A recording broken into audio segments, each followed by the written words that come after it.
So we've got the snow and the cold today. Some rain in the forecast as we move from Friday into Saturday. But some good news on the way. Temperatures are going to warm up as we head into next week. Here's a look at future forecasts. You can see those snow showers hanging around with us through this afternoon, but we'll stop it at 10:30 tonight, and you can see that snow has come to an end. Skies actually clear out overnight. It is going to be chilly as we start the day Thursday morning. A lot of places will deal with some frost in the morning. Temperatures just below the freezing mark.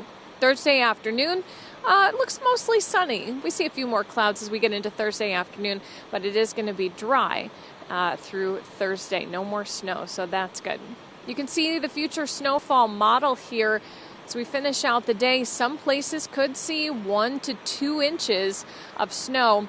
That's largely going to be on elevated surfaces, grassy areas, on top of cars, but bridges and overpasses could certainly be slick.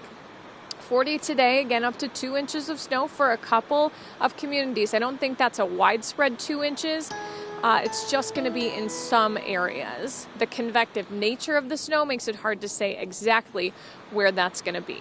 We're back to 56 tomorrow, 58 on Friday with the chance for some showers. Saturday we'll see some rain. Look at next week though, Tom. 65 on Monday and 70s by Tuesday. We're back.